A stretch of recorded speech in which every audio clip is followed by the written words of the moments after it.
We are back with another video in the daughter's room as usual, and today it is red flags. Firstly, thank you for clicking on the video. I've been getting a little bit more subscribers recently. I'm up to a massive 13 at the moment. Please keep liking the videos if you like them. Please subscribe if you're not already. And let's get into it. Red flag time, baby. So let's get into it. Red flags you need to look out for. This is why you need to watch out for red flags. Basically, when you first meet a girl and you're vibing, everything's going well, you really like her, your body is releasing dopamine and it's releasing oxytocin, which is the dodgy one, boys. Oxytocin is the bonding hormone. It's going to like make you want to bond with this girl, and especially if you're having sex with her, that hormone is increased by 500% when you have sex with a girl. And when that happens, when your body is releasing that hormone, it blocks negative memories, it blocks negative feelings of the girl, and that's a problem because you're more susceptible to miss like red flags, to forget about things that she's done that you don't really agree with, you don't really like. Stuff that you would usually notice if this hormone wasn't in your body, you'll just like sort of brush it off, and it's dangerous, lads. You can get yourself into some sticky situations with girls if you don't like catch these red flags and sort them out, or just bin the girl. You may not think it, but choosing a partner is actually one of the, if not the most important decisions you'll ever make in your life, because the downside of picking a bad partner means you're going to go through something that is going to kill you. You know, if you choose wrong and you choose a bad girl, that can lead to catastrophic events down the line. Like we're talking, like guys even kill themselves over losing a girl that was bad for them. That's how important this is, choosing the right girl. It really can be that serious in certain situations. First red flag to look out for, their friends. Look at their friends, look at how they are. There's a quote, a famous quote: "You show me your friends, I'll show you who you are." Are they girls that have been brought up in a nice family, that are polite, that have been brought up well? Or are they girls that are slags, sleep around, half the town's had a go on them? Because the likelihood of your potential girlfriend being a slag as well, if her mates are slags, is very, very high. And if your girl goes out with her mates, these girls are going to encourage that type of behaviour. And if a guy starts hitting on your girl, they're going to encourage that, and you'll never ever find out what happens. Red flag number 2, they still talk about their ex all the time. If that's happening, they're not over their ex. It's as simple as that. They'll almost certainly still be looking at his profile on Facebook, all his socials. They'll be like wanting to check up on what he's doing. And if one day that guy decides to message her, don't be surprised if she packs her bags and goes back. Red flag number 3, drugs. If they're involved with drugs, if they take drugs, it goes without saying really. As Gus of Breaking Bad would say, never trust an addict. They're just not the girls you want to start a life with. Just stay away. Red flag number 4, clubbing.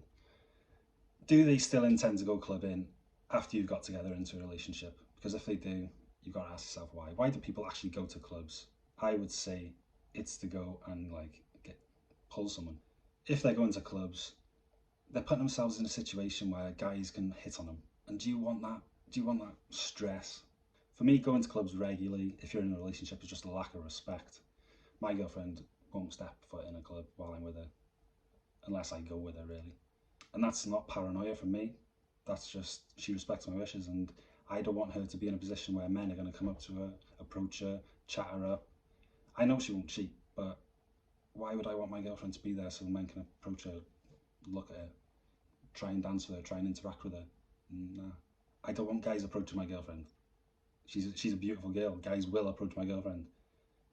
I wouldn't allow guys to approach her in any other situation in life, so why am I going to let her go to a club and it'd be different just because it's a club? No. Red flag number 5, if they've got daddy issues and they don't get along with their dad. If that is the case, they're highly likely not to get on with you eventually too. It's just how it goes. And if they don't have a good relationship with the dad, it's likely that they'll have sort of a subconscious hatred towards men, and eventually it's going to shine through and it's going to bite you in the ass, and you're going to have a tornado of problems and just a difficult time. Just stay away. Red flag number 6, if she's had a lot of previous boyfriends, if 10, 15 men have already tried and failed with her, the likelihood is some of them were decent men, despite what she might tell you. The likelihood is you're going to be one of those failures as well. And the issue with this is she'll probably come across as so nice, so welcoming at the beginning, because she knows how to attract a man. She's done it lots of times. She knows how to come across as attractive. But it's usually these girls that are going to end up as the masculine, like, sort of person in the relationship, and they're going to want to control the relationship. They don't know the role a female, like, traditionally should take in a relationship. She's going to eventually want to compete with you. She's going to want to push boundaries. She's going to want to take control. And you might want that. If you want that, good for you, go for it. But a woman is interested in a man's future, while a man is interested in a woman's past. And there's a reason for it. Number 7, red flag, entitled girls. The girls that look down on people just because of the way they look. This type of girl will never love you as much as they love themselves. Her being good looking has resulted in hundreds of men probably telling her how beautiful she is, telling her how gorgeous she is, telling her how brilliant she is, and she's put herself on a pedestal where she thinks she's God's gift, essentially. And she might be, but it's not for me. Red flag number 8, she has male friends. If she has male friends and she's not willing to give them up, just put it in the bin. No. I literally have mates, right, that allow their girlfriend to go to a restaurant with another guy, another straight guy. I don't know how they do it, because these guys are her backup plan, and these guys, as soon as you're out of the picture, are gonna want to get in her. They're gonna want to have their go. That's why they're hanging around. That's why they go into restaurants with her. Like, no guy is going to a restaurant with a girl if he doesn't want to smash the back doors out of her. It's simple as that, it really is. Red flag number 9, if she uses social media too much, because all that is her looking for validation from other men. If she's posting constant selfies, or especially constant, like, half naked pictures in a bikini or whatever, that's not good. It's not good, boys. Because think about it yourself, if you like a girl's picture on Instagram and you're a single man, that's just telling the girl that you would like to have her, isn't it, really? Let's be real about it. That's the truth. And if she gives it the whole, oh, the pictures are just for me. No, they're not. They're not just for you. If they're just for you, keep them on your phone, or just send them like me. There's no need for them to go on social media and other lads like your pictures and see your body. Nah. Red flag number 10, a bit of a dodgy one, a bit of a controversial one.